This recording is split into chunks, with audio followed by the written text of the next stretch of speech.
আসসালামু আলাইকুম রহমতুল্লাহ। আশা করি সবাই ভালো আছেন। তো একটা ফুল বানাইতেছি ছোট টব, এই যে এটা একটা টব নিছি, যেটাকে বলি আমরা রসুন টব বলি।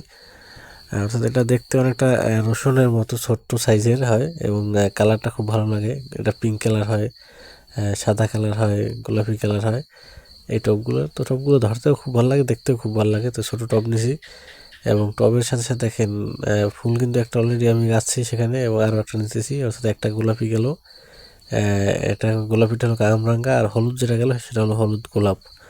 অর্থাৎ 4টা ফুল হবে এখানে। তো আমি 2 পিস লাগাইছি এবং অন্য পিস কাটিংগুলো যে কাটলাম, যে দেখতেছেন এটা হলো আপনার হলুদ গোলাপ ফুল। তো সেখানে আমি গাম লাগাইতেছি, গাম লাগানোর পরে সেটাও দেখেন এই টবের ভিতরে দিয়ে দিতেছি। অর্থাৎ প্রথম একটা ফুল বড়, এরপরে 2টো ফুল একই সাইজের হবে আর কি, এবং সর্বশেষ আরেকটা ফুল হবে সেটা সামনে হবে, সেটাও কামরাঙ্গা ফুল হবে, সেটা হবে একবারে ছোট। অর্থাৎ প্রথম 1 পিস বড়, এরপরে 2 পিস মাঝারি, এবং সর্বশেষ 1 পিস হবে ছোট। তো 4টা ফুল নিয়ে গঠিত হবে এই ফুলটা।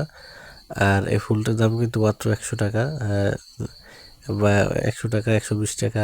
অনেক সময়, আমি সবসময় বলি যে দাম ক্ষেত্র বিশেষ কম বেশি হয়। আপনার এলাকায় এটা কম হইতে পারে, বেশি হইতে পারে, বাট সারা বাংলাদেশে 99 মার্কেটে এই ফুলগুলো পাওয়া যায় আপনার 100 টাকা দামেই আর কি। তো হয়তো মেলা যার কারণে কস্টিং খরচ কম বেশি অনেক হিসাব নিকেশ আছে, এগুলো মিলেই হয়তো অনেক সময় দাম কম বেশি হইতে পারে। তো দেখেন আমি যে ফুলটা বানাইলাম, দেখেন কত সুন্দর হয়ে গেছে। দেখেন 2টি হলুদ গোলাপ ফুল, তার ভিতরে পাশে মাঝে আবার 2টা কামরাঙ্গা ফুল। দেখেন দেখতে কিন্তু অসম্ভব সুন্দর লাগতেছে।